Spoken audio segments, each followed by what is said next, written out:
What is up, comic book fans? It is the eve of New Comic Book Day, and I am Rich from fanlightzone.com, and I am here to kick us off with the first ever of what is going to become a weekly tradition here at Fanlight Zone's YouTube channel. That, of course, is the New Comic Book Day Kickoff show. And to explain that, obviously this is going to be the first time out. I'm going to get a little bit of an explanation in here, kind of going things. We're going to work out some bugs, so please bear with us, because obviously as a new brand and everything, we want to kind of bring the best here. So we're just a work in progress. So if you have any thoughts at all that could help out or what you would like to see more, always remember to comment, because we always like to hear from you. But let's just dive in and say it like this. Basically, what we're going to do is we can't go over every new comic book that's coming out. That's a lot. So what we do is, as a team, we've picked our favorite ones from the week. It's kind of like our pull list, if you will, and we're going to go over them, some from the indies, some from the big two, and of course we'll end the show with the top pick from each member of the Fanlight Zone comic book team. Once again, making it crystal clear, this does not include every comic that's coming out, because some weeks there's a ton of them, including this week, and that means maybe your favorite's not on here. So that's the opportunity to go in the comment section, go ahead and drop what your favorite comic book of the week is, and or books that you would like us to read, because hey, I'm always open to suggestions. I want to read more. I love comic books and I love reading comic books, and I'm sure you're the same since you're watching this video. So there is no order here. We're not picking things in order. This is not saying one book is better than another. If we forget a book that you really love, let us know. But once again, it is not a slant at anything. This is just the thoughts and opinions of myself and the Fanlight Zone comic team. And we're, going to go through it. And like I said, we're going to, as we go on, as this thing grows, we will be working out the bugs. So this is the first, time up. Let us know what bugs you want to work out. But one of the most important things you can do is go over to the fanlightzone.com, the website. You want to head on over to that website. You want to know why you want to head over to the website? Because the website's got your hookup. It's got your hookup for all the new comic book day reviews that are going to come out every Wednesday at 9 a.m. All of our reviews drop. You're going to go want to check out those written reviews. Also, you want to make sure while you're at fanlightzone.com that you you find all the social medias, and you make sure that you sign up for all the social medias, because if you're following us there, you get to see the video reviews that are dropping all day long as well on New Comic Book Day, not to mention everything else coming at you from the home of comic books and pop culture, fanlightzone.com. So now that I've gotten this long intro out of the way, now that I've gotten the business out of the way, now that I've probably pontificated way too much, it is time for me now to pontificate about what we're here for, and that is the New Comic Book Day. And this is the lineup coming out on January 7th, 2026. So technically the second New Comic Book Day of the year, or well, the first, because it was New Year's Eve that the last one, so that was kind of like, so this is the first real official full-on New Comic Book Day, which is pretty awesome. So let's dive right in, and like I said, these are in no particular order. We're going to pop off with the independents first, and first up is a book that I will be doing the written review on if you want to check it out, and this is Devil on My Shoulder #2. It's come to you from Dark Horse Comics, written by Kyle Starks, artwork by Peter Kowalski. This book is, if you're a horror fan, this is for you. This is a revenge horror book. It is a little graphic. It is I shouldn't say a little, it is a lot graphic. If you are squeamish or faint at heart, or for the youngins, this is not for you. But this is the story of a young woman who was, in the first issue, found out kidnapped and tortured and left for dead. But now she is back. And with her being back, she is now out for revenge against the culprits, who have all gone on 4 years later to have some pretty decent careers. In this book, you're going to get there's a lot of violence. There's some real dark and deep stuff. For the full review, of course, fanlightzone.com tomorrow on New Comic Book Day. But spoiler free, if you're into horror books, this is, for my money right now, one of the best books on the market. They're 2 issues in, and they're just doing such a tremendous job. Kyle Starks does an amazing job on this book. Let's move on to a book that's got a penultimate edition coming out, and we've been waiting a while for this. FML #7, written by Kelly Sue DeConnick with art by David Lopez, also from Dark Horse Comics. This has been one of those crazy books that's, it's a wild one. It is basically about a family who the mother is a witch, or was a witch, and her friends have kind of passed some things down, and her son is and his friends are in a metal band, and they've been trying to do some of the dark arts, and it kind of affects them negatively. But at the end of the day, it's still like a family thing, but there's also murder, and there's a lot of like different things going on with the assistant of the mother is now kidnapped the daughter, and we're running in this penultimate edition where the son and father are in jail. They're trying to clear the name of the kids, and at the same time save Lil, who is the daughter from the assistant. And then there's even a bigger reveal of a bigger master plan for Sally, the assistant, or sorry, it's not Sally, Susan, the assistant. And this is just one of those crazy books. You're going to want to check this out for sure if you're into something. It's got a lot of the art in this book. David Lopez does an amazing job in this book with some punk rock art. So if you like punk rock and you like that kind of art style, you're going to love this book. Like nice, vibrant colors, cool art. Next up, you know what? We're going to stay with Dark Horse Comics, and we're going to go to one of their bigger titles, if you will, Minor Threats. And that's right. This one is The Last Devil Left Alive, #3, written by Patton Oswalt and Jordan Blum, with art by Scott Hepburn. Listen, if you have not been checking out the Minor Threats universe, what are you waiting for? It's a great universe. It is one where you take, I don't know, I don't want to say anti-hero because I think that's overused, but we'll just use it for the sake of it here. It's a very big on in the anti-hero story, and a story arc of bad people trying to be, I wouldn't say not bad, but we'll say less bad. And it's a pretty big week because this has been, this particular chapter, volume, if you will, of Minor Threats has been going over really well. And it's another bigger week because this week was also the final issue of Archie versus Minor Threats. So if you're also checking that out, I don't have a graphic for it, but it was a tremendous book as well, mixing the world of Archie with Minor Threats. So bad people and then good people, and then swapping sides, and it got real crazy. So if you checked out any of the Minor Threat stuff, you're definitely going to want to check this out. Both books dropped this week, and I would say for my money, go pick those up at the LCS. Next up, though, we got Mad Cave Studios dropping The Phantom #4. And man, Mad Cave Studios has been doing some awesome stuff with some legendary IPs. The Phantom is no different. Ray Fox, Russell Olson on the art. This is one of the books that I look forward to every month since it's dropped. It's that classic old school, the man that doesn't die, the Phantom, the protector of the forest. And this story arc has been going on some time, where he's been taking on some mercenaries who have tried to take over a village in his territory, as they're moving on to try to just make money just the slimy way. But the Phantom is not going to let it happen. And it's been a real slow burn in a lot of aspects, because the Phantom has just been building up, and we've been seeing him go through, and now he's fighting back bigger and better than ever. Once again, it's another one of those books. If you like that classic superhero stuff going on, if you like any kind of golden age comics, this is a real reinvention of that golden age, although brought into modern times. So really good stuff happening over there at the Phantom.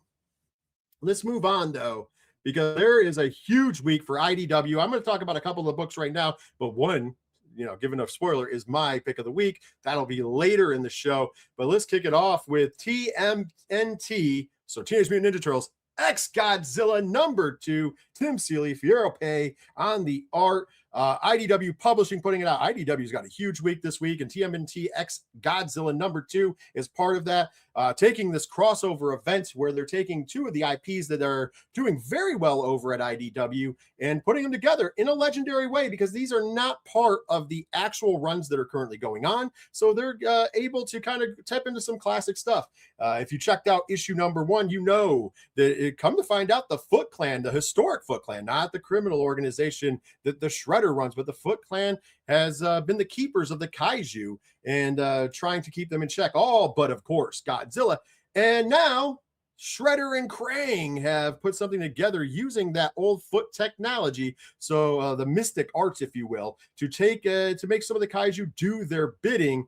And now it is up to our Turtles in a Half Shell, along with Master Splinter, to use the Foot Clan's original doctrines to try to save the world from the kaiju. There's a lot of great cameos in the first issue and even the second issue. We've gotten to see King Ghidorah. We've gotten to see Anguirus. We've gotten to see Mecha Godzilla. And of course, Godzilla is there as well. You're going to want to check out issue number 2. If you haven't checked out issue number 1, I suggest as well. This is one of those crossover events where neither franchise is getting outshined. It feels like a true crossover event.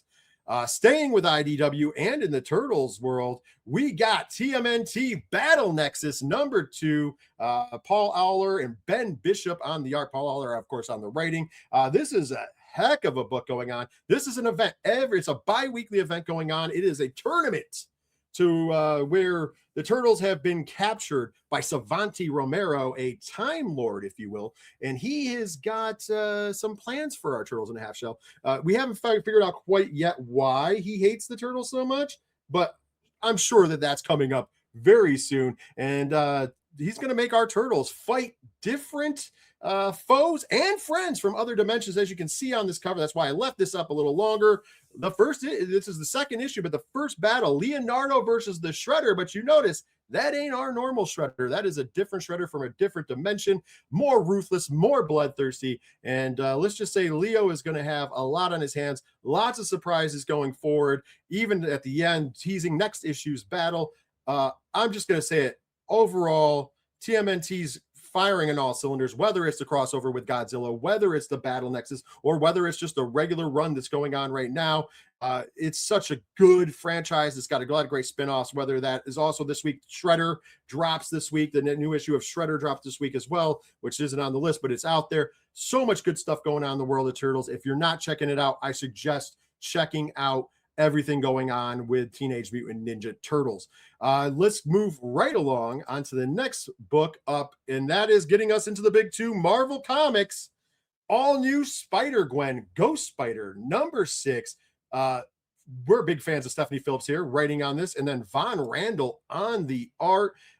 Spider-Gwen is a fun book. Like, I just want to throw that out. If you are not familiar with Spider-Gwen, it has been such a fun run. And of course, on top of that, it's also been more of a serious run. It's something that Stephanie Phillips really does well. And right now, Gwen's new band, they put a band together. Of course, the fans got to, pick the name of the band, but they put a band together for a battle of bands. But things are getting more dangerous than they bargained for when someone unexpected takes the stage by storm.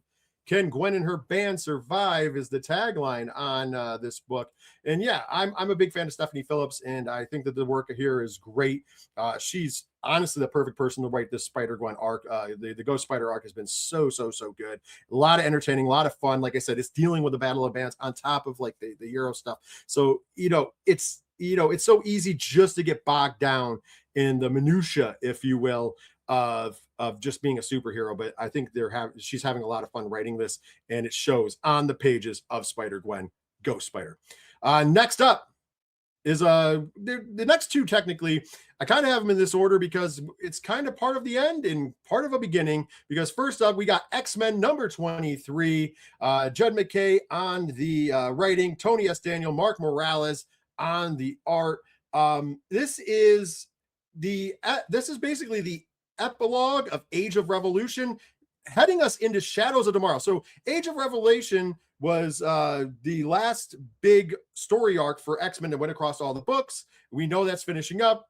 Last week we had Age of Revelation number 1 came out, the ending there, the finale. And now this is where we're doing the epilogue into Shadows of Tomorrow. So this is where we're going to be taking our X-Men and our heroes and the mutants and seeing where they're going to be going in as we go towards the future. Lots of crazy things happen. If you did not read Revelation, I do not want Age of Revelation. I do not want to spoil it for you. Go check that out. So I'm not going to say what's going on here. Let's just say X-Men 23 builds on what we saw happen at the end of Age of Revelation and is really taking us into Shadows of Tomorrow. Speaking of that combination, we have also coming out this week in the X-Men line, Wolverine number 14. That's right. Wolverine is back. Saladin Ahmed, Martin Kokogolo Sorry if I butchered that. And this, as you can see from the cover, is the return of the Silver Sable. It is also steeply into Shadows of Tomorrow. So Wolverine is back battling the Silver Sable. But where does this all fit in to this post Age of Revelation world in the Shadows of Tomorrow? You're gonna have to tune in to read this. This is a great storyline. Saladin does a wonderful job of writing Wolverine. I'm really excited to see where this series goes now that we're back on track here with Shadows of Tomorrow. And trust me, you are going to want to be around for this ride. Next up, we have the big two, but now we're going to get into DC Comics, and this is where the editor-in-chief really comes in. So shout outs to Ken M out there, because I know he's watching, and he wanted me to put this book over big because he says that more people should be looking at it, and that is JSA number 15, Jeff Lemire, Gavin Gaudry. Wow, what can you say? If you have not been reading the JSA books, we are in the third chapter of year one. That's right. We went back to year one of JSA, and this is the third chapter of that. It has been fantastic. Jeff Lemire is really doing some amazing stuff, taking everybody back to that golden age of the JSA. But on top of that, revealing new truths and setting, in a lot of ways, a new mythology, not changing everything completely, but a new mythology. And I think I, for one, have been excited. Ken has raved about the JSA line so much that I have actually been reading it lately, and I am a big fan, and you should definitely give it a try too. So if you're not on board with JSA, jump right in. Number 15's out now. I do believe the trade, if it's not out yet, will be out shortly for the first part of the run. I think you're going to love it. And there's already the first two chapters of year one out as well. So check that out. If that's not on your list, it should be now. Speaking of lists, in the world of DC, there's some big events going on, but none bigger than DCKO. And this week we have DCKO Night Fight number 3, written by Joshua Williamson, and of course, art by the magnificent Dan Mora. And this is a side book, a 4-issue side book. This is issue 3, so this is the penultimate edition. And basically, it was a surprise to a lot of people when Batman exited the KO fight early, and everybody said, was that going to be it for the Batman and the Batman family? Oh, no. We've gotten this whole nice side story with Night Fight, so if you are a fan of the Dark Knight and the Bat family in general, you are going to want to check out Night Fight. I think that this is one of the best spin-off books from that they've done from the DCKO series, as well as, listen, DCKO is doing as well. The fight month has gone very well, not to mention the standard run lines of DCKO. If you're not checking out that huge event, check it out. Joshua Williamson, Scott Snyder heading that up, has done such great work. I cannot put it over enough. All right. That's going to leave us with one more DC book before we get into the top picks from each member of the comic team. So that DC book, to no surprise, I said there was 2 big events going on. DCKO's one. The other one is the Absolute Universe, and this is Absolute Superman number 15. Jason Aaron on the writing and Juan Ferrara on the art. And by the way, I make no bones about this. Jason Aaron and Juan Ferrara had just come off of the Ninja Turtles run. They did through issue 12 of the TMNT main line, and it was fantastic. And now they're both on Absolute Superman. I mean, Jason Aaron's been on it for a bit, but Absolute Superman is amazing. And I am not a fan of the choir boy characters, as I normally point out, but I am loving Absolute Superman. It is a different take on the legendary hero, and I think that that's what makes it go over so well. If you're looking for a good Superman story that's not your normal Superman story, Absolute Superman is for you. And it is in some great hands of some great creators, because Jason Aaron does such a fantastic job in writing. That should just give you all of the incentive right there, because you know it's going to be different. And then Ron Ferrara is such a great artist, and they're really doing some really cool things in the Absolute. Like the Absolute universe as a whole is gigantic and amazing, but this Absolute Superman stuff is super good. I've been keeping track of it, and I am not disappointed at all because of that. Well, I've teased it long enough. We've gone through some stuff on the pull list, but now it's time to give the top pick for each member of the comics team. So first off, we are going to start off with Joey from the So Wizard podcast. You see him do the video reviews every week on the social medias and on the YouTube shorts. If you're not checking those out, do.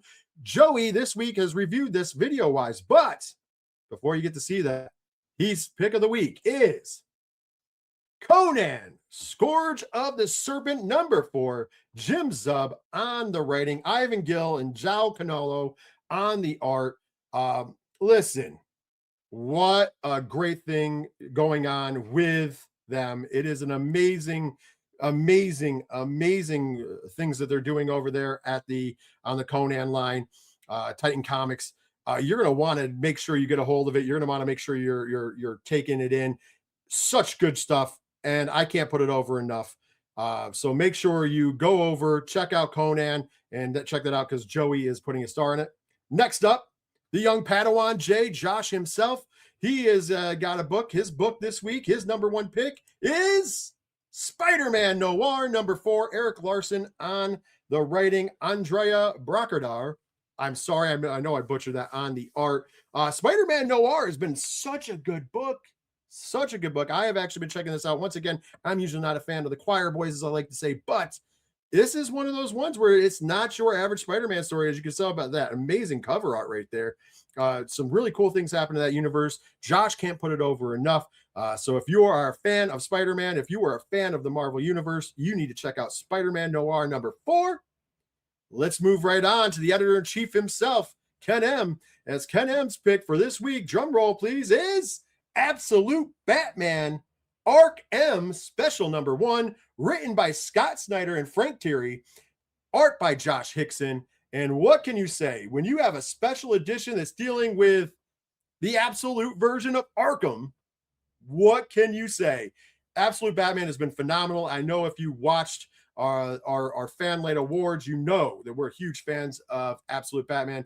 Part of the reason why DC Comics won Publisher of the Year on our awards. But let's be honest, Absolute Batman is one of the best stories for your money, and this special edition is really cool. As you saw from the art on that cover, they're paying some homage to the good old Arkham and their word Arc M, and we're gonna see where it goes. If you're a fan of old school comics with a new school twist, you're gonna love the special edition there, Absolute Batman Arc M Special. And last but not least is my pick. And my pick of the week is coming to you from IDW Publishing, and that is Godzilla #6, Tim Seeley, Nicola. I just think that this book is so damn good. The Kasai universe, the Kasai era that Godzilla is doing, IDW Publishing is doing. I'm sorry, I'm just so excited about this. IDW Publishing with the Kasai era has done such amazing jobs. Godzilla #6 is the final of the first arc of the Kasai era, and it is the showdown. You got to see there in the background, if you don't know that character, that's Lament. Lament is, you can find out more. I don't want to spoil too much, but of course in the foreground, Godzilla, but you're dealing with people with mutant powers that have Kasai energy powers. And one of them is a kid named Jason, who was an orphan, and he has what you could only call as a blood feud against Godzilla. And it's going to come to head as Jason will take on Godzilla. And there is nothing that can prepare you for this book, because at the end of this book, they do something that nobody sees coming, but at the same time will be completely new and different, that is never, in my opinion, never been done before. And I'm a huge Godzilla fan. Never been done before in Godzilla comics. They're going into some uncharted territory, going into the next arc, and I think that everybody's going to love it. But the book itself from front to back is great. Lots of dramatic stuff, lots of action, and then you end it with this promise of what's to come and some great stuff on the final pages. You're going to want to check out Godzilla #6 from IDW Publishing. Well, I have made it to the finish line. And like I said, I know that this is the first edition, and thank you so much for tuning in. And it means the world to myself and the whole team here at Fanlight Zone as we continue to grow. Please make sure that you hit that subscribe button, click the bell icon for notifications, and hit those thumbs up to let the EIC himself know that you want more content on the Fanlight Zone YouTube channel. And once again, leave some comments. Tell me what your favorite book coming out this week is. Tell me books that I should be reading, and tell me anything that you would like to see on the show. This was for a first time, I know it's a little rushed. There's a little different. We're going to nail it down. I'm going to get this down, and this is going to grow, but we had to get, the first one has to get out of the way so we can get out. So I'm always ready to hear from you and want to hear more from you. So with that being said, though, for myself, Rich from fanlightzone.com, thank you for tuning in. Enjoy the new comic book day that's going to hit you tomorrow on January 7th. Check out some of those titles that we just gave you, and I will catch you next time. Later, comic fans.